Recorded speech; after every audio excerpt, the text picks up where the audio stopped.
good to go. Alrighty, and then as it's being recorded, I'm going to start admitting people. So Shannon Hemph and Nick Arkman are here right now. We do have men that sometimes show up, tend to be good. So,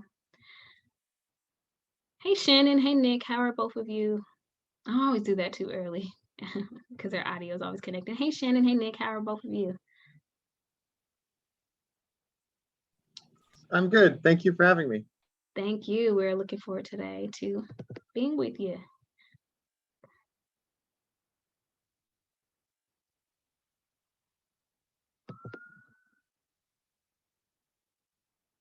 Just to let everybody know, we are recording the Zoom. You should see it at the top.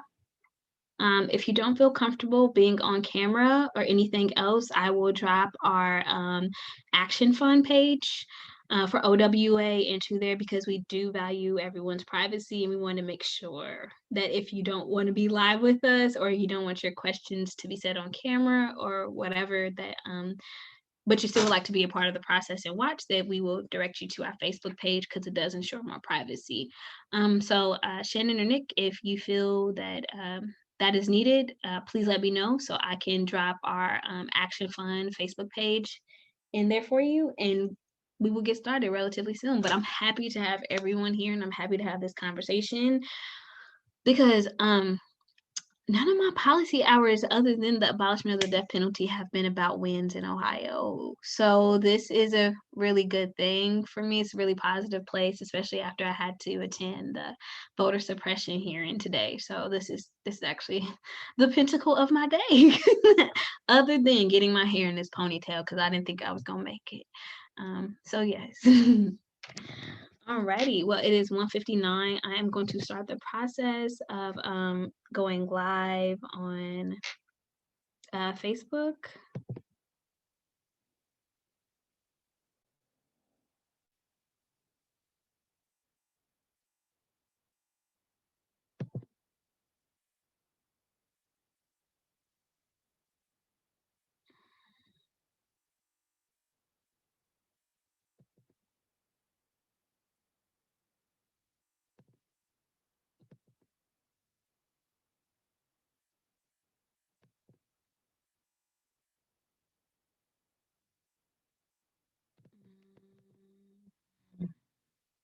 I think I did that wrong. So I have to start over because I think I have to go to workspace. Uh-oh.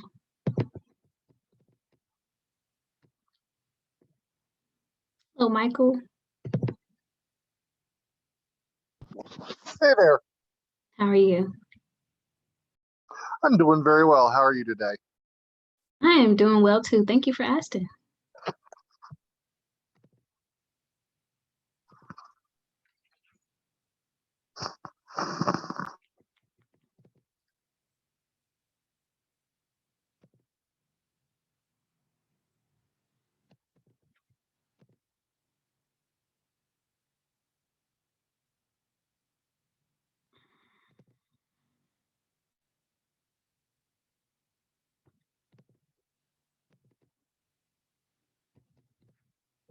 In 1 second, everyone.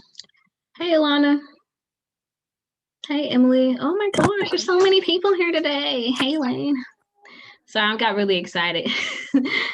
But Facebook is acting a little wonky, so I'm going to go get our digital content manager who's actually in the office with me today and make sure that I have everything under control. So I will be right back in just a second, everyone.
All right, everyone, it was me.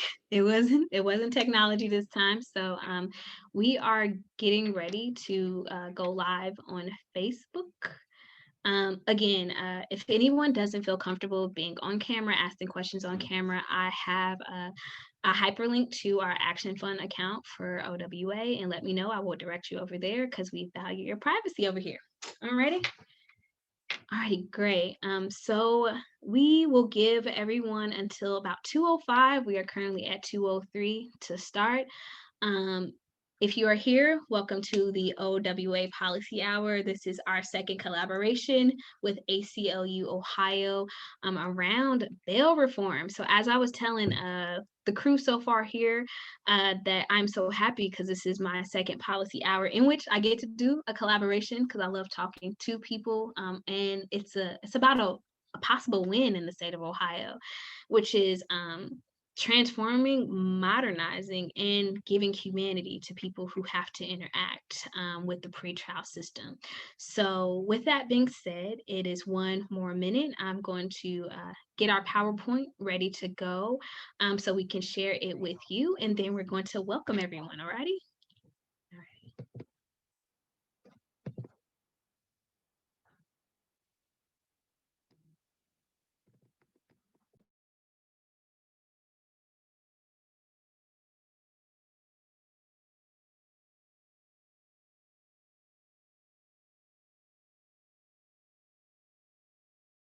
And Alana, if you could do me a favor, anything that comes up in the chats, could you please let me know so I'm able to interact with everyone well?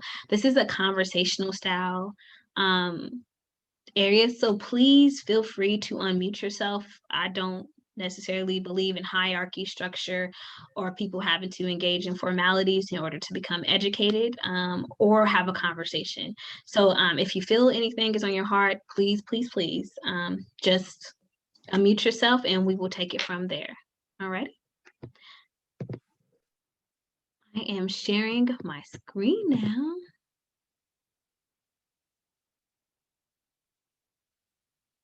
And we are getting ready to start.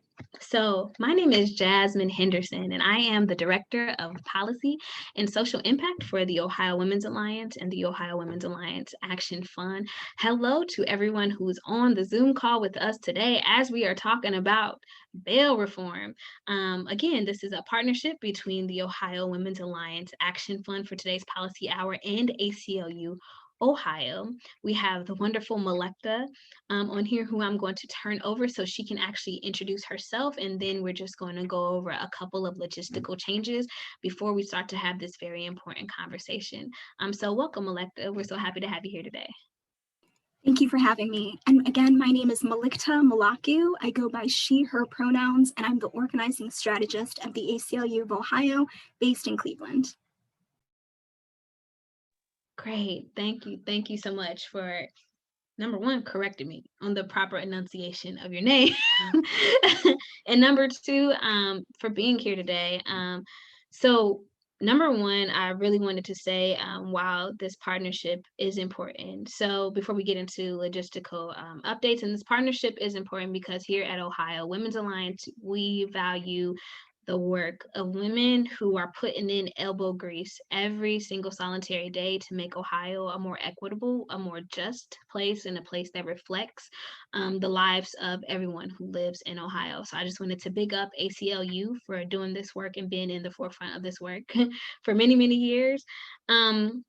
And I also wanted to give a couple of updates from our end at OWA and our Action Fund. So as the world is opening back up, there are just different requirements around policy that I have had to kind of engage in with my job. One of them being is being at the State House most Thursdays. So that means that the 2 policy hours that we were guaranteed to have a week on Thursdays are now kind of fluid and fluctuating between whatever hearings that we have to attend to make sure that we have a presence at the State House, but also to make sure that we're being properly educated around the bills and know what different organizations and different people are saying as they're giving proponent and opponent testimony in order for us to keep our base and the many other bases and community members across Ohio who interact with both ACLU Ohio, but also OWA in our action fund together. So I wanted to say that we are guaranteeing at least one policy hour a month. Because the world is changing, the world is opening back up, and that requires us to have a certain amount of physical presence in order to represent and protect our values at the State House. So I just wanted to give that little disclaimer, and now we are going to talk about what we are all here for, bail reform. So I didn't know if we wanted to talk about what that means, why bail reform is important in Ohio, Melecta, and why the time is now to talk about it. So I wanted to definitely turn that over to you. Again, conversational style where Melecta and I will be talking, but please unmute yourselves if you feel the need to also ask the question, you have a comment, or you have personal lived experience that you would like to share out today. All right. Thank you again, and I'm so grateful to see new and familiar faces in this fight. So again, just grateful for an opportunity to talk about the policy, talk about the organizing, and talk about this process to truly reform, modernize, and transform Ohio's criminal legal system. So for some background, every day, thousands of Ohioans who find themselves arrested, languish in jail simply because they cannot afford cash bail. And bail is the process of release. And in Ohio, it's usually cash, bond, or property given to the court to ensure someone's reappearance in court. So even though bail and the term bail has been predominantly misused, the legal definition of bail is the process of release. So in Ohio, Ohio's money bail system has effectively created a two-tiered system of justice, literally access to freedom based on money. Bail is usually determined by a bond schedule, which is a list of accusations or charges attached to a paired or corresponding moneyed amount that goes up based on the severity of the accusation or the severity of the charge. So folks who find themselves arrested, they can pay that initial bond amount. They're free to go. They're able to get a great criminal defense attorney. They're able to contact witnesses. They're able to gather evidence about their case. Once they find themselves in that first court appearance, they're coming from the front door of the jail. They're able to wear the clothes that they want to wear, defend themselves and their character in the way they'd like to defend it. And we find that people who are held in jail because they can't afford that cash bail amount have worse case outcomes. So I'm going to be using the term pretrial detention throughout this, and pretrial refers to the period of getting arrested and the resolution of the case. Doesn't matter if it's a plea or dismissal, that pretrial period, that critical period is known as pretrial, and holding folks is known as pretrial detention. So someone who finds themselves with the inability to pay that initial moneyed amount, that initial cash bail, can't readily access their lawyer, can't gather evidence for their defense, can't contact witnesses, they usually have case outcomes 2 to 3 times worse than someone with an identical charge and criminal history. And not only are they twice as likely to get convicted, those sentences are actually harsher.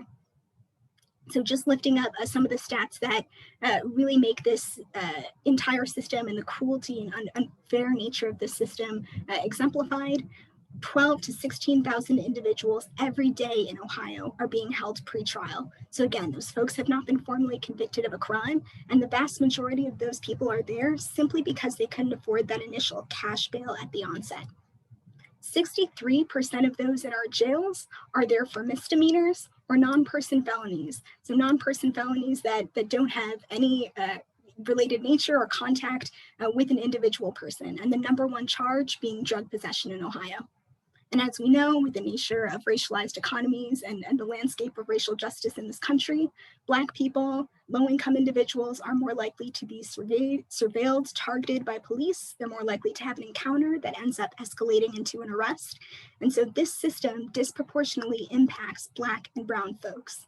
So we're thinking about every 10 people nationally in our jails, for every 10 people in our jails, 6 out of 10 are there and they're being held pretrial. 5 out of those 6 are there because they simply cannot afford that cash bail amount. So if we're looking at the system largely, we're looking at the systemic impacts, the compounding impacts on a large scale. Cash bail is the criminalization of poverty. Moving forward.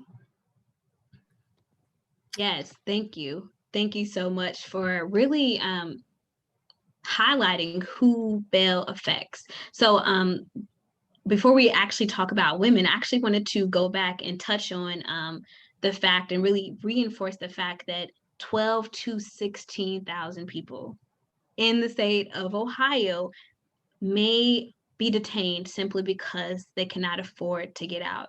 And really talk about the devastation that that does to a person's livelihood as they are forced to not engage with their lives, not be able to go to work, not be able to take care of their families and responsibilities. So on average, what would you say are the things that are lost when people who cannot afford to have bail currently with our current revised codes and policies that are in place around bail? What do people lose, and what is the family impact and the impact on the community when that happens? Excellent question. So we know either 2 or 3 days not making a shift, someone can lose their job, someone could potentially lose custody of their children, and someone could potentially plead to a felony conviction that they didn't understand. So 90% nationally, 90% of cases are resolved through plea deals. That's when the prosecutor is offering a lesser charge if someone, again, agrees to the terms of taking a plea or a lower charge for the accusation. So I've spoken to a number of folks in Ohio who said, I had to get back to home, I had to get back to work, I had to get back to my kids. I took a plea, and now I have a felony conviction. And Ohio, for those who are unfamiliar, Ohio has over 1,000 collateral sanctions or different barriers to flourishing and freedom. Barriers include inability to get federal funding for college, barriers to licenses, and you're effectively treated like a second-class citizen with the way our criminal legal system, Ohio, categorizes and really diagnoses folks. So I just want to uplift that devastating impact of even 2 or 3 days on somebody's life, in addition to the money that's being extracted from communities to those who are attempting to raise money and pay for that bail amount. I also want to mention that your local jail is operated by your city or district. So often county jails are subject to county budgets. So if you go into a jail, you're often seeing a lot of overcrowding. There's also usually deteriorating conditions. I want to lift up some of the work that organizers did in Northeast Ohio around the Cuyahoga County jail. That jail in 2018 was deemed inhumane by the U.S. Marshal. So again, legally innocent folks are coming into that jail, are being held, many of them either pre-trial or in between other sentences. And they find themselves exposed to this deep physical and psychological trauma of being warehoused in those facilities, in addition to the devastating impacts of job loss of custody of children, and just plain separation and distance from one's community. Thank you so much for answering that question. And when we talk about who people once detained, when we're talking about detainment during pretrial, how they have to interact. I had the opportunity to read the report that the ACLU Ohio came out with. And one of the things I found most interesting was much like the death penalty, like this really, when we're talking about bail reform and when we're talking about a bunch of different things, what I found most interesting was the role that our prosecutorial system, as in the 88 counties in Ohio, each of them have different prosecutors who are able to determine the process and different things like that. Can you tell us, like specifically in counties like Franklin, Cuyahoga, Montgomery, Summit, and Hamilton, that has a high population of Black and Brown people, AAPI people, and Indigenous folks, when that sort of extraction or detainment happens, particularly in these counties, what impact does that have on the counties? What is the responsibility when we're talking about county jails of reformation and safety from the county perspective or from the municipal perspective? And from your subject expertise, because you spent, like you told me, 3.5, 4 years doing this work every day, all day.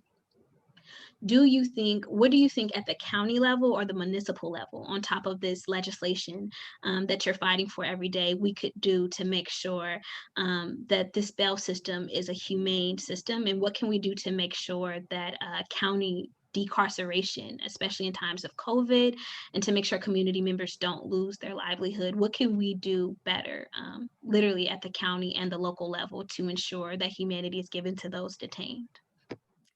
Those are great questions. And I think some of the best pretrial reform policies and some of those provisions are actually in Senate Bill 182 and 315, which we'll get into. But at the municipal and county level, bail, every municipality sometimes handles bail differently. So taking Cuyahoga County as an example, we have 13 different municipalities comprised of our county. Each 13 municipality has their own bond schedule. So someone can get picked up for petty theft in Beechwood versus Cleveland Heights, which again, they're neighboring suburbs, and you can have astronomically different bails and then different judicial case outcomes. So we need to ensure that judges are given guidance on how to set bail at the municipal level. They're given opportunities and there are procedural safeguards to ensure that a defendant's ability to pay is considered and other bail conditions are individually created. From a state level, we need to ensure that there is structure, funding, and some uniformity in terms of how the pretrial process is operated. And really at the heart of it, the vast majority of people who find themselves in Ohio jails can be released, lifting up that 63% number. 63% of folks in Ohio jails are there for misdemeanors and non-person felonies. So we know the vast majority of them, if they're not flight risks, they're not going to get a jet, hitch out of town to miss their court date, or if they don't demonstrate a threat to a specific person, most of those people just need individualized conditions. And again, we need an opportunity for folks who may actually be a safety threat, an opportunity for judges to detain them, if necessary. Thank you for that. We are going to go back to talk about the specific impact of bail on women, but I really wanted to lift up what Melekta just said, 75%, because this is a bipartisan issue. And as we go into the bills, we will learn that they are actually bipartisan.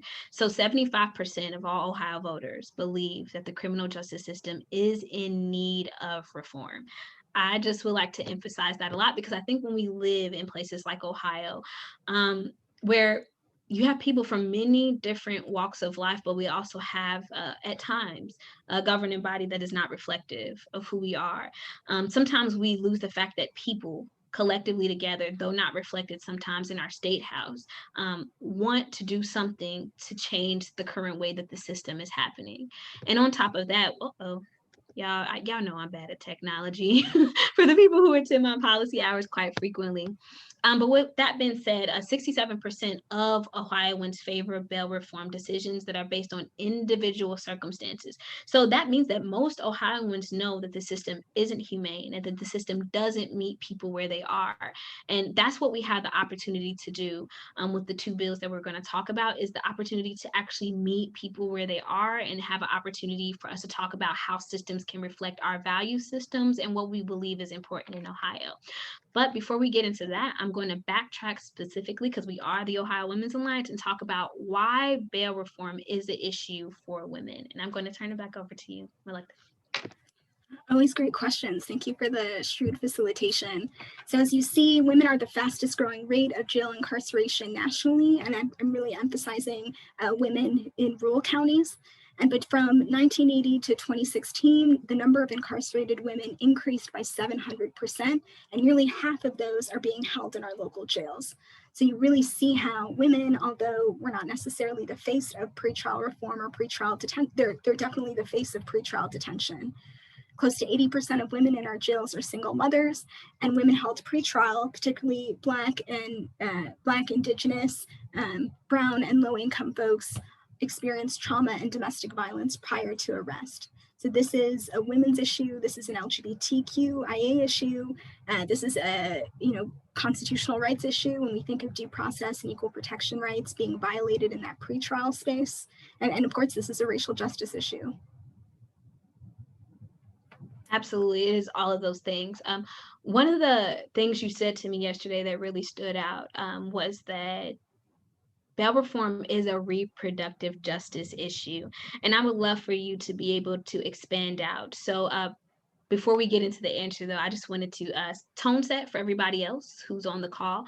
So the Ohio Women's Alliance is a reproductive justice organization.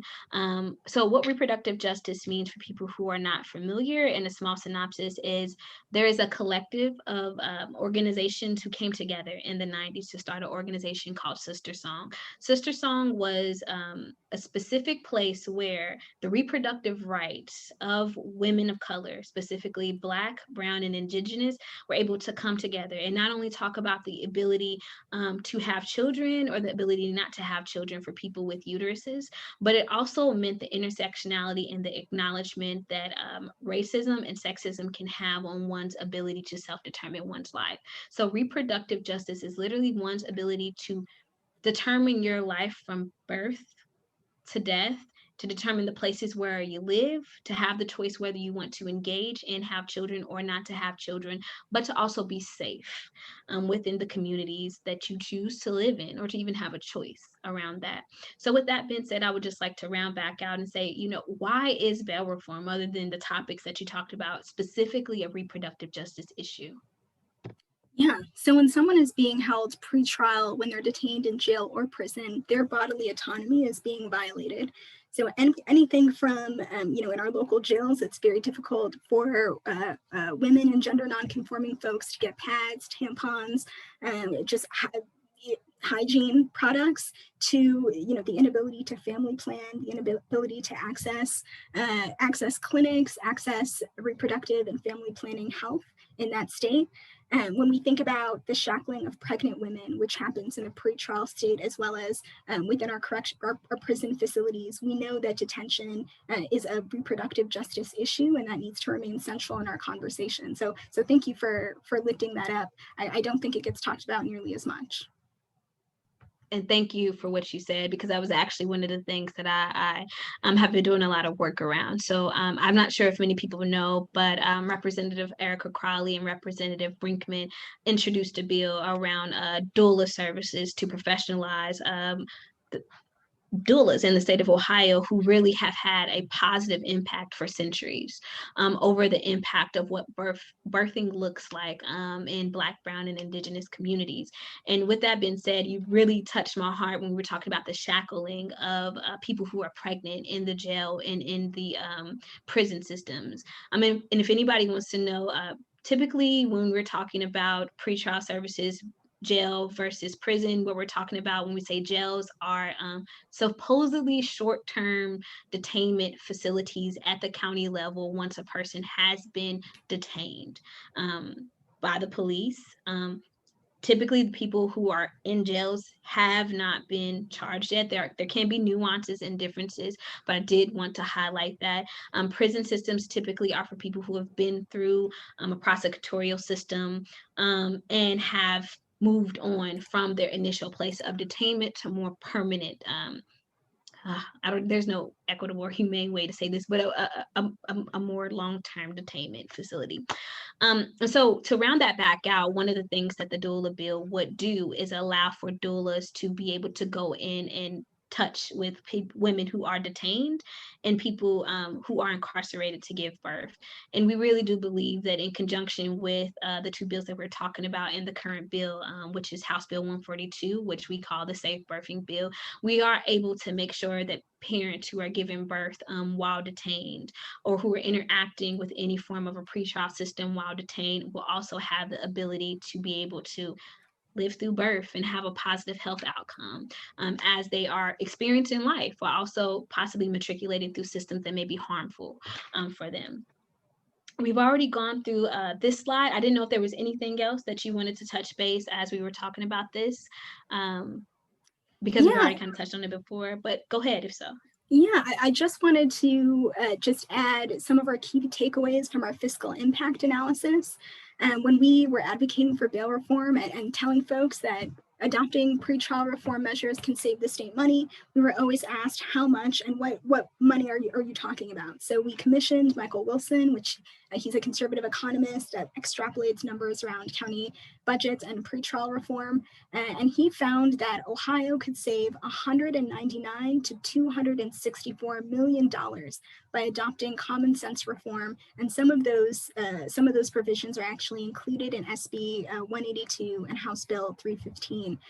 So if you're interested in those numbers or looking at some of the data or outcomes from that study, just wanted to uplift the fiscal impact analysis that we released this March. Thank you for that. And that report or anything else, I will make sure that that is in the follow-up email for everyone who has registered, and we get that information over to you if you would like a more in-depth analysis, because the ACLU has already done the work. All we need to do is read about it, become educated, and be vocal about it. So I'm going to move on to the next slide. With that being said, so we can talk about what this sweeping change will do to us to ensure that we have a bail system that reflects who we are as Ohioans. And if you want to skip this slide, keep going. Let's see. All right, so this is a great infographic to get you clear on who actually has the power to reform Ohio's broken bail system. So we can look to the Ohio Supreme Court that can issue rules to local courts. We saw them doing this during COVID, where there were recommendations made for courts to expedite some of their case processing. We've seen the Ohio Supreme Court, and with the update of Criminal Rule 46, the legal definition of bail in Ohio, it actually means the process of release. So we've actually seen our Supreme Court uplift certain bail reform and pretrial reform measures, but they're limited in their legal scope of what they can actually do. So then we look at local judges, and we're looking at municipal judges in particular that can give additional rights beyond what state law requires for people coming to their court. So as an example, municipal judges, they have the power to change or adopt their municipal bond schedule. So we had some judges in Cuyahoga County and throughout the state of Ohio who said, anyone who's coming into my court for a low-level nonviolent offense, instead of a cash bail amount on that bond schedule, it's going to be personal recognizance, which is just a written guarantee that someone's going to show up to court, almost just a contract that someone will show up to court, instead of having someone pay, $100, $200, maybe $1,000 for a low-level charge. But again, the amount of discretion and the scope of what municipal judges can do is limited. So our major targets are the Ohio legislature that can actually change the law and make sure that bail reform is implemented. They can do this by giving clear mandates to judges as to how they should set bail. They can provide funding and the structure to overhaul, really systemically overhaul our bail system, because that's what is truly required for this. No, thank you for that. And so looking at our current statewide bail reform goals, there have been 2 bills introduced in the House and Senate with identical language, Senate Bill 182 and House Bill 315. Senate Bill 182 was sponsored by Senator Huffman and Senator McCulley, and 315 was sponsored by Representative Leland and Representative Hillier. So you see that there's broad bipartisan support in both the Senate and the House. Yes, thank you. And we're going to go more into those bills in a couple of seconds, everyone. Just wanted to emphasize that. So what would this bill do? These provisions would reduce Ohio's pretrial incarceration population. They would end wealth-based detention, promote public safety, strengthen our communities, and of course, save big money. So looking at the first one, reducing Ohio's pretrial incarcerated population. For the first time, judges, instead of relying on a bond schedule to release folks, they would have 3 options. The first one is release. And we think a vast majority of people who find themselves arrested and find themselves in front of a judge, we know that the vast majority of them should probably be released without any conditions. So judges now, if this bill actually gets passed and implemented, judges will have a smoother and clearer path to release folks with no conditions. Let's say someone is a potential flight risk, meaning they have the ability to leave the state and not intentionally not reappear to their court date. Then a judge has to create conditions within 48 hours. Conditions can range from potentially electronic monitoring to a drug test to showing up to a counselor's office, getting specific treatment during that pretrial phase. So a judge has the ability to set those conditions. And if someone thinks, hey, these conditions are really intrusive, this is surveillance, I'm seeing other people getting very light conditions, I don't think my charge or my case warrants all of these conditions, they actually have the ability to appeal those conditions.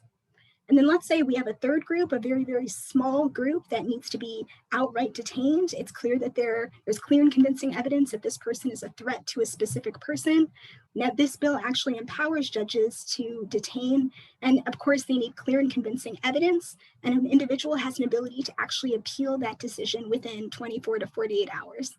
So it's really clear that you can see the procedural safeguards within this bill would actually make the vast majority of folks, of people who get arrested, released, individualized conditions for those who may be flight risks or detention risks, and actually make Ohio safer, because the folks who potentially should be held and do need preventative detention before their court date, instead of having a high cash bail that some people are able to actually make and go back to the community, judges have the ability to detain folks, which of course they always had prior to this without cash bail, but now this process will ensure reappearance and release for the vast majority of folks.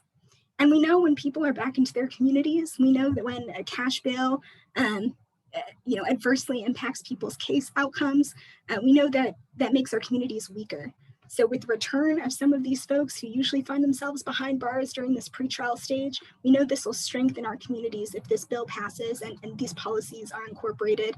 And with some of the savings, again, we think to the tune of 199 to 264 million, Ohio can begin reinvesting some of those funds into public infrastructure, healthcare, education, you name it. Absolutely. Like when we're talking about the reinvestment for people to be able to live their lives and infuse our communities with resources, they either have been historically deprived or because of economic divestment, and especially in light of COVID-19 and the change in economy in Ohio, I think that's a really important emphasis, is that not only is this a humane issue, but this is a humane issue that allows us to redirect money to make sure that people can thrive and not just survive. And I think, honestly, it's amazing that we can save that much money, because that means how much money are we giving into this system, and how much of that money are we giving away to make sure that people are detained, rather than making sure that these people are okay, that these communities are okay, and that we can survive. 100%. And just, to your point, it's in Cuyahoga County, it costs somewhere between $100 to $125 a day to hold someone in jail. And even if you have no contact with our criminal legal system, don't know anyone who's been arrested, you as a taxpayer is paying for that, to hold a legally innocent person behind bars. It just reminds me of two things that happened yesterday with the hearing, when one of the sponsors was just like, just do it. Like, if we don't want that person to leave detainment, we have the power as a governing body to be able to do it. But it also reminds me of, again, going back to services that we actually need, and us talking about how much the average birth, like C-sections or different things like that, cost when we're talking about in the state of Ohio in the Medicaid system. It's about $4,000, right? So if we think about how much a doula would charge. A doula is typically charged between $500 to $1,000. Will be able to charge possibly through the Medicaid system if this bill were to be able to pass.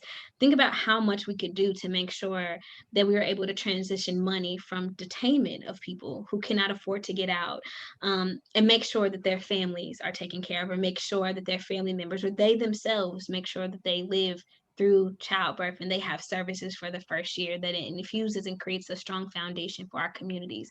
So I just really wanted to emphasize that, because I think sometimes when we're talking about what happens to people when they're detained, we often don't understand the communal and the societal impacts that has on people from a micro level to a macro level. And with that, we are going to actually move on to the meat and the bones of the bill.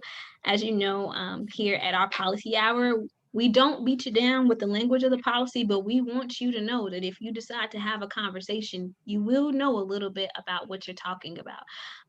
So I didn't know, Malek, if you wanted me to lead on this slide, or you wanted to lead as far as here's the meat and bones of the two identical bills that we have and the very important pathways that are transformational for a state like Ohio. Yeah, no, I can go over some of these provisions. So the bill creates a pathway for release for the vast majority of people within 24 hours. So in some areas in Ohio, maybe you're from a rural county and you find yourself arrested. They don't have a judge. So you got arrested on a Friday night. You might not see a judge for another 2 to maybe 7 days. You might not even get an initial bail decision within a week. You've already lost your job during that time. You've already risked so much with just a few days being held pretrial. So this first provision of making sure that we have bail decisions within 24 hours and a quick almost release valve for judges to send folks who shouldn't be held, pretrial back into their community, that's one of the most important provisions of this bill. It allows for a broad presumption of release for the majority of people. So let's say somebody is either, like we said, a flight risk or a clear danger to society. There's going to be a conditions of release hearing within 24 hours. During that time, with a lawyer present, with counsel present, an individual will be assigned conditions. They'll also have the ability to appeal those conditions. And again, let's say those conditions are more intrusive. Let's say there's hyper surveillance. We know there's tons of racial bias within initial bail decisions already. So providing this procedural safeguard where people have the ability to actually appeal those decisions is huge. Again, talking about counsel at the condition of release hearing, this is extremely important because usually people find themselves pretrial. They can barely get a call with their public defender. They can barely spend the ample amount of time that they need to go over the details of their case. Now they'll actually have a counsel during that critical stage. And let's say for a judge who says, I've looked at all of the least restrictive conditions possible. I think cash bail is still an option, is still the only way to ensure that someone will reappear in court. This bill severely limits financial conditions of release. So if me as a judge, let's say I think this person's not going to come back with an ankle monitor or with drug testing or with any of those other conditions, I'm adamant that monetary conditions of release or bail, cash bail, is the only way. There are some limits to that. So I'm going to have to show my work with written findings on the record. I have to justify why this person is being detained and, again, justify some of those conditions. There findings on the record. And there's an ability to pay inquiry that's going to be done. So someone's going to have to write out all of their monthly expenses, write out any debts that they have, and the monetary amount cannot exceed 25% of that initial number. So again, even though, at first it seems like we just have judges, making this monetary cash bail amount their new default and just kind of going through the motions, we have these procedural safeguards that we know are going to severely limit a judge's ability to set monetary bail. And even if they set monetary bail, it's not an undue burden or excessive burden to that person. But again, I think the main focus of the bill is this broad presumption of release, the fact that the vast majority of people are going to be back into their communities, able to fight their case. Folks who need conditions to keep them from fleeing the state or potentially from being a harm to society. There are either conditions or detention decisions made, but there are safeguards here instead of the over-reliance on cash bail that we see Ohio using currently. Yes. One of the things I really think is transformational outside of making sure that community members who are detained can go back home to their community within 24 to 72 hours was really the right to counsel at a release hearing. So again, reading your report, I was very much so able to understand that most people who are detained have a really hard time finding appropriate counsel because of lack of access to the internet, or honestly, because most of us have not been to law school, right? Like that's why lawyers and judges are very important because of their expertise. And so with that being said, many people oftentimes take pleas out of emotional, social, psychological, financial, and also familial desperation. So in conjunction with the pathways for release and the expectation that you will receive a conditioned of release hearing, I think it's very important to uplift two things: that you have the right to have a person who is able to fully understand the law the things that you have been charged with and the impact that it could have upon your life present with you in the conditions of release hearing, to be able to appropriately advocate and represent you in ways that we have historically not been able to do when we do not have access to counsel. And I also think that finally putting the financial burden of proof on the actual court system itself, rather than the people who are detained, their community members and their loved ones, is very important. Because if you are going to detain me, it is up to you to tell me, or it is up to the court to be able to provide proof of how dangerous you say I am. This should not be the automatic standard. And I think up until this point, until the introduction of House Bill 315 and Senate Bill 182, I think that the burden of proof in order to make sure that people don't lose their livelihoods have been unceremoniously put on those who have been detained. And we understand how policing works in Ohio, which honestly goes into the fact of why low income, Black, Brown, and Indigenous people end up in our jailing systems in the first place.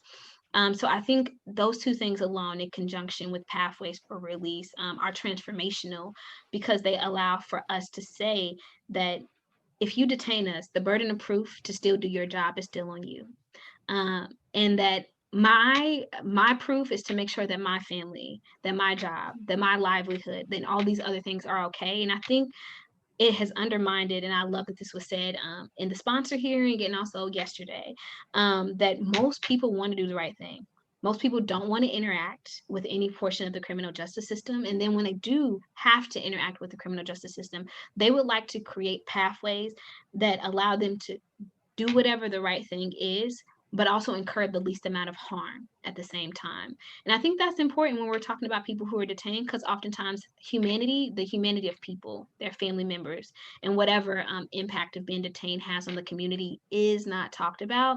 And I think in a very practical way, we're having this conversation with just these 4 points that we're talking about right now. I also want to add another aspect of this bill that had me extremely excited is that the cost of pretrial conditions will not be borne on the defendant. So let's say someone assigns electronic monitoring to me or a defendant in Cleveland, or in Cuyahoga County at least, that's $8 a day that someone has to pay up until their court date. And they could even be found, potentially innocent, but they've already been paying all of these court fees. So this bill, it's not included here, but this bill says that pretrial conditions and those fees should not be a cost that's borne on the defendant. So we're pulling in kind of the economy of mass incarceration. I think this combats the outsized role of the economy of mass incarceration in our carceral system and in the pretrial space. And most importantly, it honors this presumption of innocence and this idea of pretrial liberty for the first time in Ohio. So ACLU is extremely excited about right now what the language of this bill is and the potential it has once it gets enacted and passed, hopefully. Yes, well, you just said two words that I myself did not know, but I will readily admit that these are two strong and long bills. So I was just like, wow, I have a lot to get through. But thank you so much for lifting up those two things, because I personally, even as the director of policy at my own organization, did not know about that. And that's something that we definitely want to emphasize as we're talking about why the time is now and why this should pass. So we are going to move on to the next slide because we want to honor everybody's time. And I will turn it back over to you to really talk about this visual representation of the current system and how these new proposed changes would be able to protect people. Yeah, so we spoke a little bit about this, but in the current system, let's say someone gets arrested for drug possession, they're privy to a bond schedule amount. If they have the money to pay that initial cash bail amount, they're free to go home. They can contact a great criminal defense attorney. They can contact witnesses. They can build their case. They can walk into court with a clear mind, wearing the clothes they want to wear, coming in the front door of a court, as opposed to coming in the back in shackles in an orange jumpsuit. And again, if someone finds themselves in the exact same situation, can't afford that cash bail amount, they're held in jail unnecessarily, potentially exposed to the trauma of overcrowding and deteriorating conditions of their local jail. They're not able to access their lawyer or have contact with their lawyer or witnesses, and usually their outcomes are worse. So let's take the new system. If SB 182 and 315 are enacted into law, someone gets arrested for drug possession. A judge will ask, is this person a flight risk? Is there a chance that this person will leave the state, leave the country to avoid their court reappearance? Or is this person a danger to someone, a danger to a specific person? If they're not, then they'd be free to go. They'll, again, just like that person who had the initial cash bail amount in the first example, they can contact a great attorney, they can build their case in the comfort of their own home. Potentially their case gets dismissed during that pre-trial release period, or they're subject to conditions that they can appeal if they think are too intrusive, or there's not enough justification for some of those conditions. And they can also appeal a detention decision if that's made by a judge as well. No, thank you for breaking that down while this slide was on there, because I think visual representations of what rights people will acquire with this bill is very important, because I think sometimes when we see words, we really have a hard time completely processing the full impact. So I really wanted to uplift the importance of visual representations as we're talking about something that is very complicated, but very much so needed. All righty, so I will turn it back over to you to talk about the ACLU Ohio stance. Yeah, as you can see and probably surmise from this presentation, the ACLU of Ohio enthusiastically endorses this bill. We think that it'll eliminate wealth-based detention, particularly the provisions around this broad presumption of release. The vast majority of people arrested will be released. A small amount will be subject to individualized conditions that make sense to them, and a small number that need to be detained because they actually demonstrate a threat to society. They'll actually be held pre-trial and promote public safety. So again, we enthusiastically support this bill. Thank you. Not only enthusiastically supporting this bill, but enthusiastically doing all of the work from grassroots to grass top. So I thought I'd uplift that too. And we here at the Ohio Women's Alliance Action Fund, we support the bail reform. We support the bail reform bills known as House Bill 315 and 182. As previously stated, we are, well, there, when you have a touchscreen computer, we are a reproductive justice organization. We just stand by the idea that no person should be forced to live in a county jail simply because they cannot afford bail. We also acknowledge that no one should have to lose their jobs, their homes, or their families while interacting with the pretrial system. So we would like, and we very strongly seek to eliminate many of the barriers that pretrial has and the destructive nature that it has on Black, Brown, and low-income people of color, by honestly closing those gaps and making sure that they are not caught in a never-ending cycle while interacting with the criminal justice system. And we want to eliminate the antiquated, the inhumane, the racist, and honestly, the criminalization of poverty when we're talking about this. And we acknowledge that both of the bills, which are identical, will begin this process in the state of Ohio, which is a much needed, it's just needed in the state of Ohio. And we're glad to be able to be a part of the opportunity to uplift and raise awareness so that people can go home and have these conversations with their families, with their friends, and hold our elected officials accountable to something that we all want. 66% of Ohioans want this. So it is time for our systems, and it is time for codified law to reflect our values and to give us more humanity in the 21st century. And I will turn it back over to you, because there are hearings coming up that we need people to talk about, be a part of, but most importantly, submit testimony for. 100%. So the next House Criminal Justice hearing is going to be on June 24th. If you're interested in either testifying in person or submitting written testimony, we strongly encourage that. We have, testimony templates and documents available to those who want some guidance around talking about bail. But the way that I like to structure these is thanking the chairman for an opportunity to submit written testimony, going into my bail reform why do I care about pretrial reform? Why do I care about dismantling mass incarceration? Why do I care about some of these provisions of the bill? It doesn't have to be as lengthy or as complicated unless you want it to be. And then signing off kind of with the proper heading and identification of who you are and where, how you situate yourself in community, what congregations you're part of, what organizations you're part of. So committee members see the diverse and broad constituent base that's in support of this. So if you can kind of skip forward. Again, this is some of the documents that you can find. I'm going to drop my email in the chat in case anyone is interested in speaking further. But are you concerned about how unnecessary pretrial detention harms people's lives? Are you upset about the wasted taxpayer money being spent to hold and detain people pretrial? Are you just tired of the continued racial disparities within our criminal legal system and you see an opportunity to change that through this bill? Whatever the reason is, you can put it in your testimony, in addition to thanking the chairs for an opportunity to submit. And I just wanted to end with some important dates. If you can go one more. Just some important dates and action items. So I hold a local action team that's been working on pretrial reform for the last couple of years. I have a colleague in Central Ohio, a colleague in Cincinnati, in addition to my supervisor, Elizabeth Hopkins. So we're part of kind of a statewide organizing arm of the ACLU called the Action Team. I hold my Cuyahoga County meetings the first Thursday in every month at 5 p.m. And statewide action team meetings are typically held the Monday or the Wednesday, the last week of the month. So if you're like, I want to get into the campaign right now, we have Civic Action Tuesday. So every Tuesday at 6:30, there's going to be phone banking, text banking, and a testimony writing virtual room.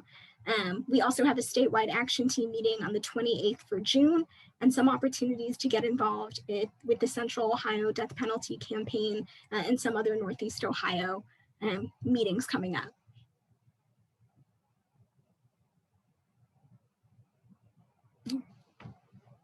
And again, if you're interested in more of the ACLU of Ohio issue area education, feel free to access our poll, our fiscal impact study, and those links there.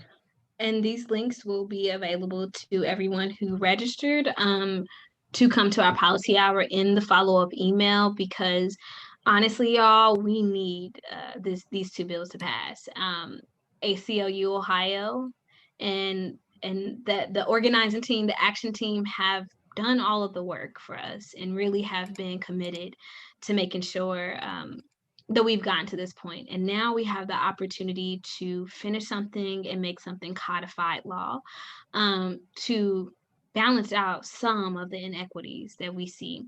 And I really wanted to uplift that and highlight that. And I actually wanted to go back too, because the Central Ohio death penalty campaign meeting. So in conjunction to yesterday when we were talking about the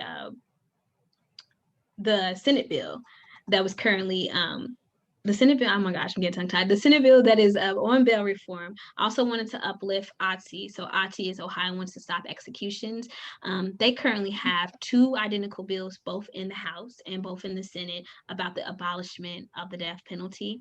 Much like bail reform, about 66% of Ohioans believe that we should abolish the death penalty. This is a bipartisan bill, just like the two bail reform bills, that has a lot of support in both the House and in both the Senate.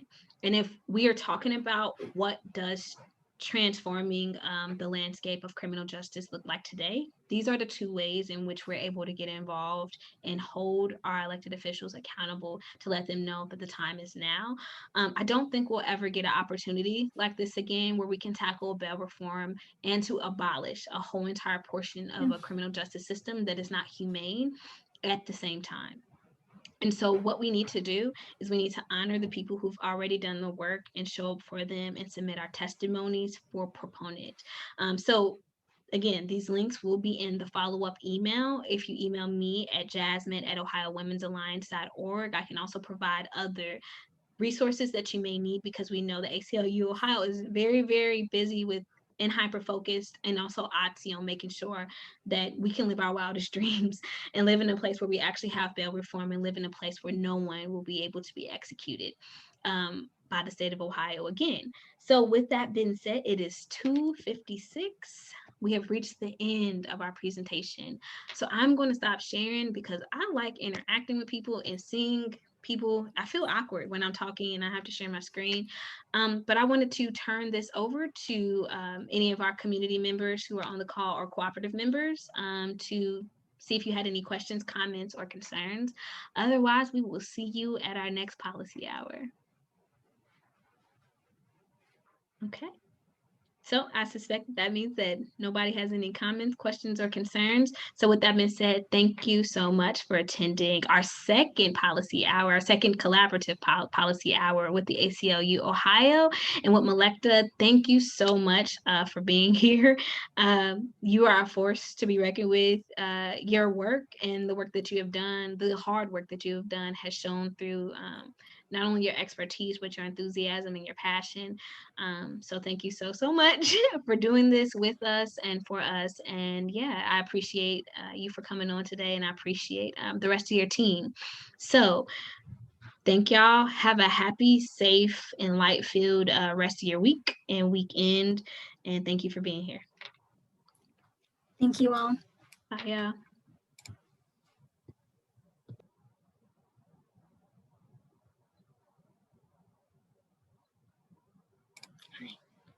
Jasmine, I'm going to head off. That was great. You have such a great base and crew of folks. Looking forward to other collaboration. Thank you too. And let me know if you need the recording, okay? Oh, for sure. Okay, bye.